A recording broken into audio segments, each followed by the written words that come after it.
LGBT e amor. Quem tem direito a ser amado? Eu sou Luciana Furtado, psicóloga clínica há mais de 22 anos, e esse é um tema que ainda me atravessa. Pois é, Lu, também um tema tão atual e necessário para ser dito.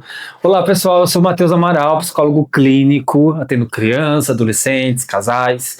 E vamos lá, o que você vê sobre isso por aí, Lu? Tanto no consultório, na sua experiência, como que é falar e conectar o tema de pessoas LGBTs vivendo as suas relações amorosas? Você sabe, Má, eu tenho a impressão, não sei você aí que está assistindo a gente, que ainda tem muitos tabus, né? No nosso episódio anterior a gente falou do manual, né? De como a gente é formado. Eu acho que por mais que isso seja um tema mais falado do que na minha época de adolescente, né? Hoje se fala muito mais, mas eu tenho a impressão que quando inclui sociedade, família e as próprias censuras internas que a gente tem, parece que isso vai meio que para as sombras. A gente vive isso meio que nebuloso, né? Às vezes nos jogos, às vezes nos fetiches, né? Nos filmes. E aí o que acontece? Quando vem um relacionamento duradouro, né? Dia dos Namorados, a gente está falando de uma relação que tem um nome, que tem um peso social, às vezes isso aparece depois de um tempo de convívio. E aí de repente, olha, tem um caso muito interessante, imagina você um casal de duas mulheres homoafetivas, onde se consideram lésbicas, se apresentam como um casal lésbico, e de repente uma delas começa a entrar em contato, na verdade começa a assumir muito mais uma identidade de gênero trans. Como que fica essa relação, Má?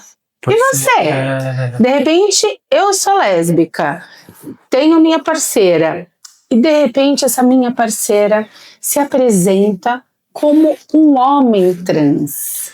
Essa relação se torna hétero? Como que é isso? Pois é, mas provavelmente a gente pode dizer que essa relação ela toma uma outra forma. E talvez uma outra fase, uma outra configuração. Eu também quero aproveitar e fazer uma pergunta aí para você que está assistindo esse vídeo. Você acha que hoje em dia o preconceito ele diminuiu? Você acha que, para quem for aí da década de 90, anos 2000, você acha que existe alguma diferença nesse tópico que envolve o quanto que as pessoas hoje falam ou não falam a respeito sobre sexualidade, identidade de gênero? Algo mudou na opinião de vocês? Por quê? Estou perguntando isso também, conectando com o que você trouxe, Lu, porque até hoje eu escuto pessoas dizendo, e entendo a preocupação de famílias que chegam no consultório, famílias, né, de adolescentes que estão preocupados. Matheus, mas você não acha que a escola pode influenciar, ou a internet pode estar influenciando o meu filho, a minha filha? Porque talvez eles estejam curiosos, ou talvez eles não sejam LGBTs, mas por estar ali envolvido em jogos ou na internet, para seguir uma moda, para se sentir pertencente a um grupo, talvez esteja indo na onda. O que você acha, Lu? Você acha que é possível que sexualidade, identidade de gênero seja formada, modelada por uma questão aí de moda, por um ambiente? Olha, não sei se essa é a opinião de vocês, né? Vou falar um pouco do lugar de psicóloga, né? Uma cientista do comportamento, e vou falar também um pouco de uma forma mais genérica. Eu tenho a impressão que, assim, se a gente for pegar a parte científica, o gênero, ele é formado ao longo, né, do nosso desenvolvimento. Acho que a ciência está aí para mostrar isso, né? Eu não nasci mulher, eu me tornei mulher. Falamos né? disso outras vezes. A gente falou isso, inclusive, no vídeo anterior. Então, eu acredito que a identidade de gênero, ela é atravessada, né, por essas experiências. Essa é a parte mais científica, né? Então, quando a gente pega os estudos, tal, da formação de personalidade, a infância, a adolescência. Mas, eu levanto também aqui uma questão, que eu não sei se você concorda, é que sim, eu acho que hoje a gente tem uma liberdade maior para viver a própria sexualidade. Então, eu acho que antes de dizer, né, eu escutava muito mais os meus pacientes falar sou bi, antes mesmo de identificar. Porque, na verdade, o que eu entendia como bi era assim, eu tô na pista, eu quero experimentar, então eu não vejo de forma unilateralizada, né, binária, só homens e mulheres, não. Eu quero experimentar, então eu sou bi. né? Eu quero viver aqui, eu quero viver ali. Tá. E, de verdade, eu olho isso de uma forma bastante saudável, desde que isso seja muito bem articulado, desde que isso, na verdade, não seja só para fazer parte de um grupo. Tá vindo uma cena pra mim daquela série Bebê Rena? Você assistiu? Sim. E aí tem uma experiência de violência sexual e de repente aquele rapaz ele começa a se questionar se de fato ele era homoafetivo. E até ele fica confuso, Ele fica confuso. Após o trauma, porque após ele aceita, ele volta, né, a viver aquilo, porque tinha tantas outras coisas em volta, né? Então, ele estava se relacionando com alguém que poderia transformar o sonho dele numa realidade e ele estava disposto a pagar de qualquer forma. Então, eu acho que assim, é um tema delicado, cada caso é um caso, mas o bacana é a gente poder se perceber nisso. Ótimo você ter trazido isso, Lu, porque assim, eu também acredito como psicólogo do que a gente tem há mais de 10 anos na clínica e atendendo, atravessando gerações, de que a sexualidade, a identidade de gênero, ela é formada, ela é composta por vários fatores. Não é só de um único lugar, não é só de uma única fonte. Uma criança, um adolescente que está em formação, ele bebe de muitas fontes diferentes, tem muitas camadas aí acontecendo. Agora, tem um ponto importante.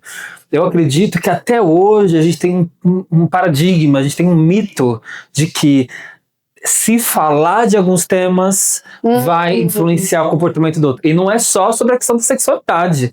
A gente tem esse paradigma ligado até vários outros temas. Setembro Amarelo tá aí.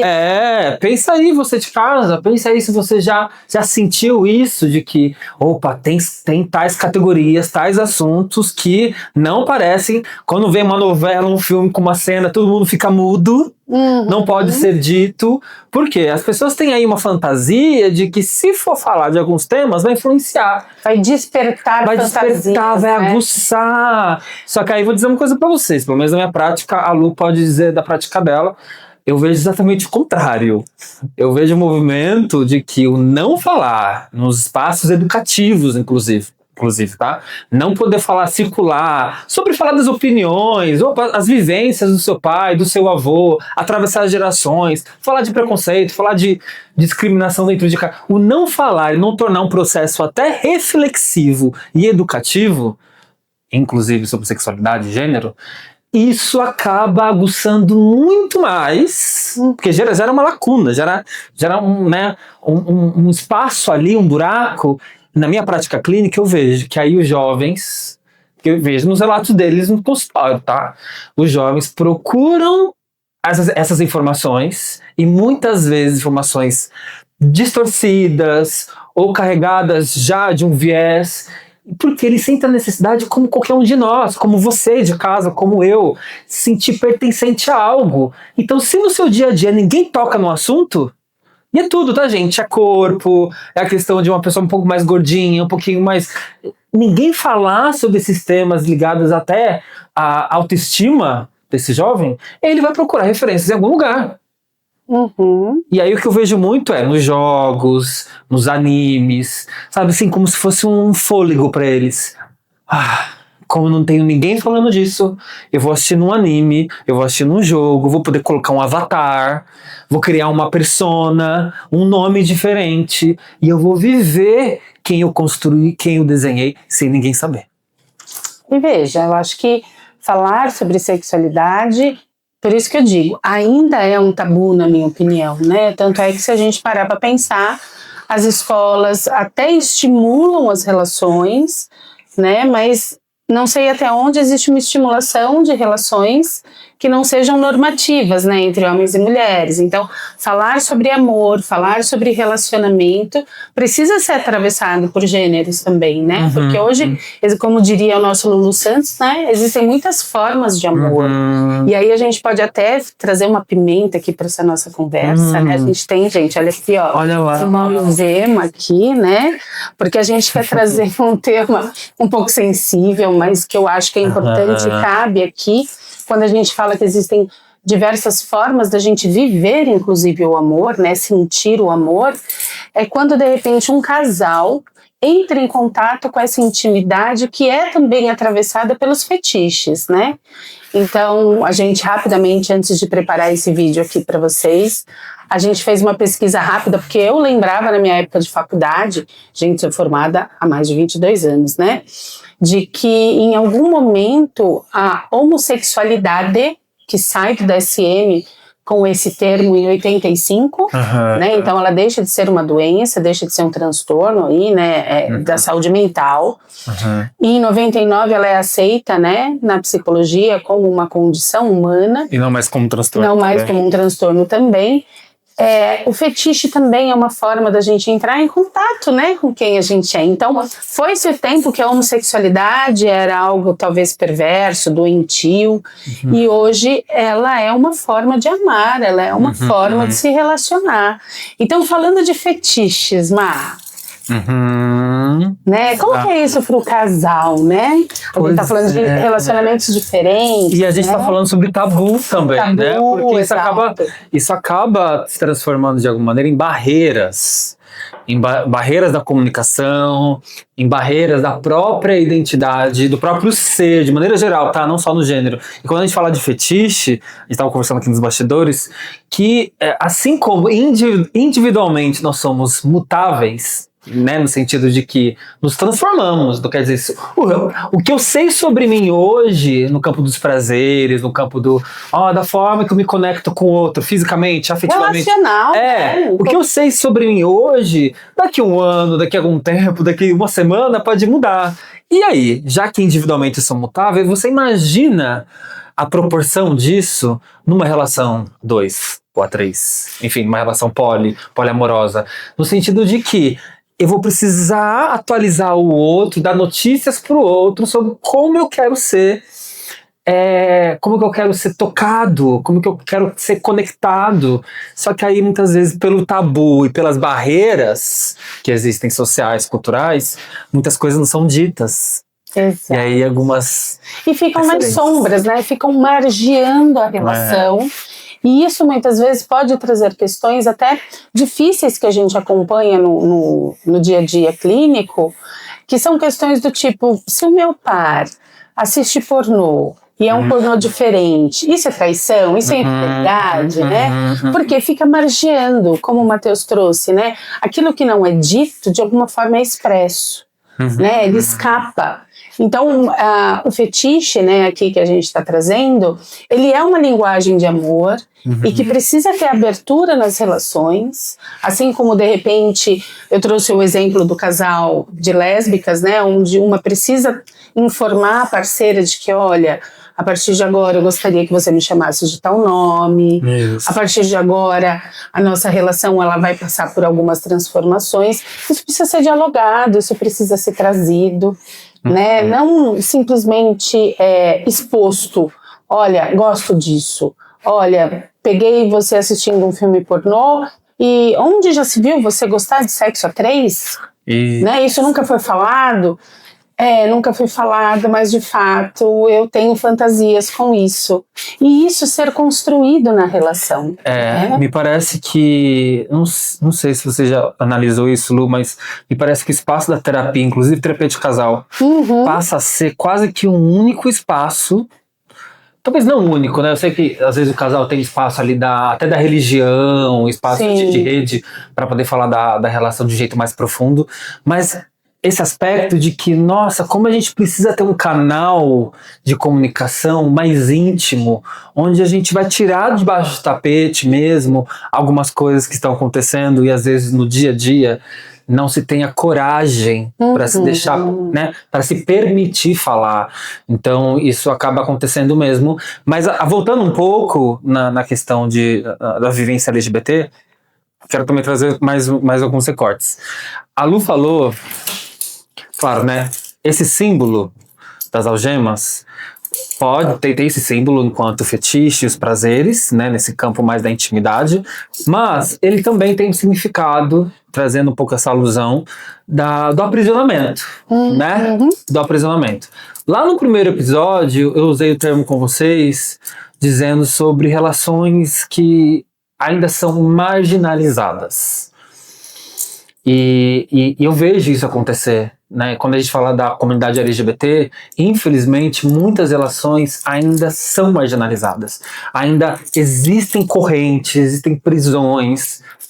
Aliás, isso aqui, acho que em todos os nossos vídeos vai conectar. Até quando a gente falou do manual, do que é ser homem, né? Do homem reprimido, da mulher que é cuidadora demais e tá presa. Então, aqui, ó, representa todo mundo. É o bolo. Tem um significado bem potente.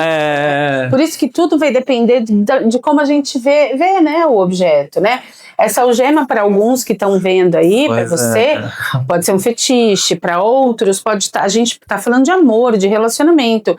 Pode ser também a possibilidade de você falar: olha, qualquer relacionamento é uma prisão, né? Pessoas que querem se sentir mais livres. Quando a gente fala, aqui a gente está falando da relação amorosa. Mas a gente se relaciona com tudo à nossa volta, trabalho, nosso corpo, a nossa vestimenta, os nossos amigos, o caminho que a gente faz.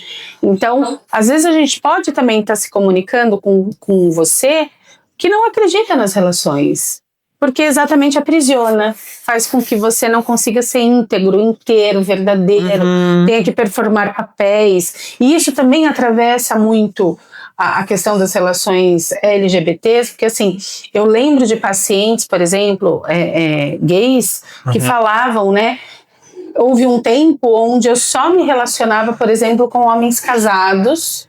Eu não podia ter um relacionamento, porque eu não podia apresentar para a família, mas eu vivia as relações de forma obscura mesmo, e com homens casados que nitidamente eram homoafetivos, mas que não conseguiam assumir.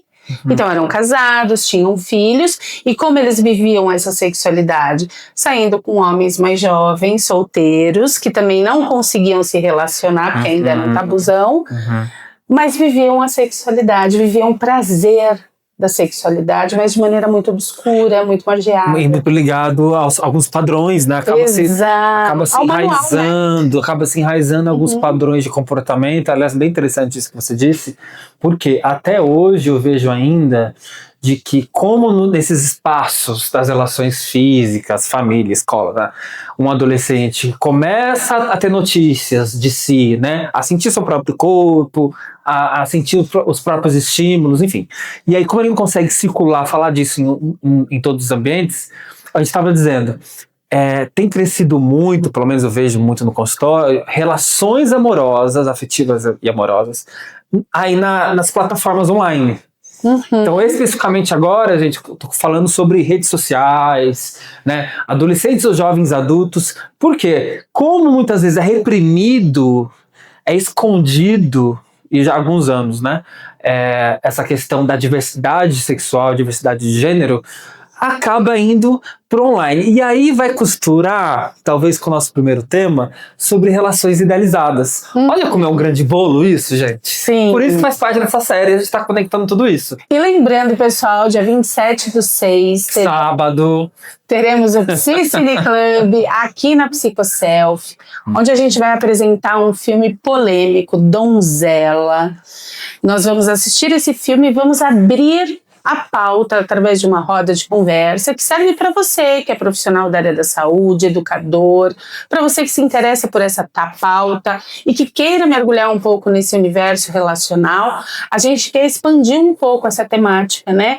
Que nós vamos ver no filme, claro, e que faz parte do nosso dia a dia. Aliás, né, culturalmente a gente é atravessado por esse arquétipo da donzela, do príncipe encantado, o quanto a gente pode quebrar a cara com isso, né? O tempo inteiro, verdade. Então, os ingressos estão no Simpla. Pois é, e logo vai encerrar, então é bom você garantir que são poucas vagas, viu, gente? Inclusive, não só o filme, também não só o bate-papo, a gente preparou algumas surpresas especiais, vivências mesmo, pra sentir na pele.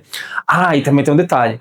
todo o material do que está sendo discutido aqui, né, todas as provocações, as interações com quem colocar a sua pergunta, a sua experiência e também do dia, vamos produzir um e-book, um material exclusivo para quem participar, para costurar legal, até com algumas ferramentas para ser aplicadas aí no atendimento ou com as famílias, tá bom? É isso, gente, porque com a gente aqui não é só bate-papo, né? A nossa psicoeducação, acho que a psicoeducação faz parte da nossa veia clínica, né? A sementinha que a gente deixa. A gente gosta de provocar você, para tirar você do lugar, exatamente por esse tema que a gente está falando, né? Eu acho que se relacionar não tem manual, né? Sobre como se relacionar. O se relacionar é viver a relação, né? É se descobrir na relação, é se ver através do outro. É singular, né, gente? Viver relações, aliás, começando com a relação interna, é uma experiência muito única. Então, o que a gente está conversando aqui, inclusive, se você está ouvindo, já assistiu os episódios anteriores, não concorda, é uma experiência diferente, por favor, a gente quer te ouvir. Tanto no dia 27 aqui, cara a cara, mas também já agora. Pode deixar seu comentário e deixa a sua experiência, porque a gente quer muito também ampliar o nosso olhar. Tá? Essa é a nossa proposta de fazer essa série de 4 lives, essa é a terceira, é exatamente a gente poder abrir canais de discussão, né? Exatamente para a gente não cair naquilo que o Matheus trouxe no começo, que é de não falar sobre, né? A gente tem experiências e tem estudos aí onde o não falar sobre não aguça curiosidades e não estimula os nossos demônios internos, né?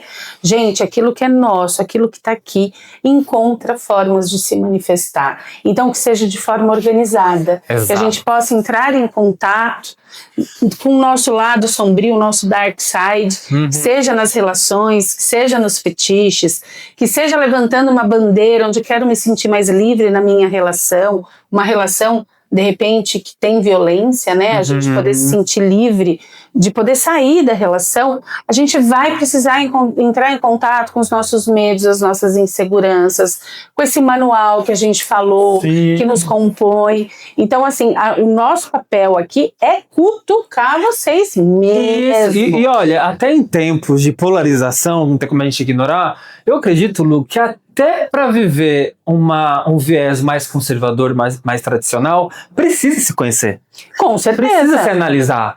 Onde, aquilo que a gente disse, se faz parte para mim seguir alguns manuais, ter um viés, e a gente sabe, a gente vê na clínica, a gente não desconsidera a religião, né, o viés de cada um cultural. A historicidade. Porque também isso é plural, A diversidade da religiosidade, da forma, da dinâmica de cada família. Imagina no consultório, a gente acolhe, a gente respeita cada viés. Mas o que a gente está trazendo aqui é que a gente precisa entender de que nós convivemos e coexistimos, inclusive com os mais jovens, inclusive com outras pessoas fora de casa. Então, para não agir de uma forma violenta, agressiva e até desrespeitar ou anular o direito do outro, exato, o direito de amar quem ele quer amar, de expressar quem ele é, então a gente precisa levar tudo isso em consideração, né? E aí, então, para fechar, todos temos direito ao amor, né? Mas aí o Mar tem aqui uma estatística, tem aqui algo para apresentar, né, Mar? Para fechar aqui esse raciocínio desse episódio, gente, eu trouxe duas frentes aqui importantes para a gente analisar. Primeiro é o seguinte, eu citei agora há pouco de que eu tenho visto muitos adolescentes indo para o ambiente da internet, criando relações, até fiz um link sobre o quanto que nesse ambiente, que é uma plataforma online, a idealização ela é extremamente aguçada, porque eu não tenho contato direto com essa outra pessoa, né? Existe uma necessidade emocional, afetiva muito grande do público LGBT, porque exatamente por não conseguir viver, expressar o seu afeto de uma maneira mais livre nas ruas, tô falando da vivência mesmo, tá? Poder namorar alguém, poder tomar um sorvete, coisas do dia a dia, que muitas vezes a gente tem o quê? A gente tem uma cultura que autoriza pessoas heterossexuais, cisgêneras, a viver. Seja ali um adolescente de 15 anos, vai lá, filho, tomar um sorvete com a sua namoradinha. Um menino adolescente que já começa a se perceber diferente, ou no mínimo curioso, confuso, ele não tem esse espaço, essa liberdade. Então, muitas vezes é reprimido, e é por isso que eu faço link com a internet nesse sentido, que muita coisa vai para lá. E aí, eu tenho uma pesquisa aqui, e eu posso dizer para vocês, também me chamou a atenção, foi feita uma pesquisa com mais de 28 países, e aí um público um pouco mais velho, então não é mais adolescente, mas é o público LGBT que está inserido em relações amorosas. E aí foi constatado, Lu, uma coisa que não é muito novidade para mim não, mas achei interessante enquanto algo palpável. Foi destacado nessa pesquisa que não é só a violência vindo do externo, e o quanto que tem repercussões, né, em pessoas LGBTs, homens gays, mulheres lésbicas, pessoas trans. Mas o quanto que isso reverbera nas relações amorosas. Porque existe o preconceito internalizado. Onde não é mais só a violência vindo de fora, alguém fazendo alguma chacota.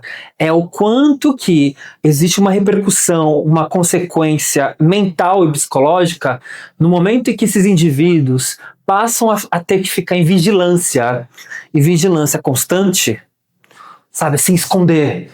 Não posso tocar na sua mão, não posso manifestar o meu afeto. Isso acaba trazendo repercussões significativas na questão de ansiedade, na questão da depressão, na questão até do apego. Porque a gente está falando o quê, né, Luna? A transmissão de afeto. Sim. De pessoas que foram... manifestação, né? De pessoas que foram reprimidas e tendo que esconder há tanto tempo as suas relações, mesmo quando elas estão numa dinâmica de uma relação... segura. Numa dinâmica segura, às vezes dentro das suas casas, ou vivendo essa sexualidade, vivendo essas relações afetivas, ainda essas barreiras, elas acontecem, porque elas não somem de repente. Exato. E, de novo, a gente traz. A nossa ideia não é marginalizar isso, né? É o que nos constitui. Mas é lembrar você que está assistindo a gente, se identifica nesse perfil de relacionamento, que precisa ser olhado para isso, né? Porque isso vai interferir no seu dia dos namorados. Com certeza. Existe um efeito de esconder quem você é. Uma das descobertas mais interessantes é que o desejo constante de ocultar a identidade sexual funcionou como mediador entre o preconceito e pior qualidade nos relacionamentos. Quanto maior a necessidade de esconder aspectos da própria identidade, menor tem de ser a satisfação afetiva. Olha, satisfação afetiva é tudo que nós queremos numa relação. A satisfação afetiva. E afeto aqui, gente, não vamos romantizar não, né? Apesar do filme ser sobre a donzela, príncipes encantados, tal, a ideia não é romantizar. Afeto pode ser positivo e negativo. E a gente quer lembrar, sim, que a gente não está vendendo a ideia de um relacionamento perfeito, idealizado. E sim de um relacionamento de contatos, de fidelidade, não em relação ao outro, mas a quem somos também, né? E o quanto isso atravessa essa relação e fortalece vínculos e afetos. Diálogos difíceis precisam acontecer nas nossas relações amorosas, né? Não importa que cor ela tenha, que formato ela tem, mas precisa acontecer. Resumo dos principais efeitos mais encontrados nessas pesquisas. Menor satisfação amorosa, como foi dita, maior medo de rejeição, dificuldade de confiar em parceiros, maior tendência ao ocultamento da identidade, aumento de ansiedade, como falei, sintomas depressivos, prejuízo da intimidade emocional e maior insegurança de apego. Olha quantos desdobramentos. Aí, gente, aí um recorte aqui para falar, a gente achou depoimentos de pessoas trans. Acho importante também, né, Lu, trazer esse recorte, só para fechar esse episódio, de como que é muito mais, infelizmente, marginalizado essa questão da liberdade sexual de pessoas travestis, homens trans, mulheres trans. Achamos alguns depoimentos, olhem só. Alguns relatos públicos reais. Muitos homens aceitam sair comigo às escondidas, me procuram para relações sexuais, mas jamais com interesse em me assumir. Relato de uma mulher trans em matéria sobre afetividade trans. Abre aspas. Nossa relação terminou quando eu perguntei se ele não iria me apresentar para a família dele. E a resposta foi não.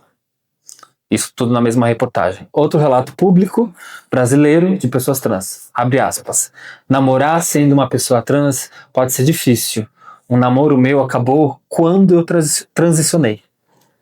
Olha lá. E outro ponto que aparece muito é, abre aspas, tenho medo dela parar de gostar de mim por conta da minha disforia. Fecha aspas. Relato de uma jovem transfeminina falando sobre insegurança afetiva. Se a gente for abrir o viés, né, trans, a gente, nossa, tem tantos desdobramentos, Sim. né? Porque essa disforia, ela não acontece só num relacionamento trans, ela vai acontecer em qualquer relacionamento onde existam corpos, né? Então isso também, você que tem um relacionamento hétero, que também de repente só namora no escuro, que tem medo do parceiro, da parceira te tocar. Exato. Vamos mergulhar mais nesse tema, né? Vamos olhar mais para si, entregar o que a gente tem de melhor. Exato. Olha, espero que vocês tenham gostado. Até o próximo episódio. E venham participar, inclusive o público LGBT, extremamente convidados a vir contar e relatar suas experiências. Vem!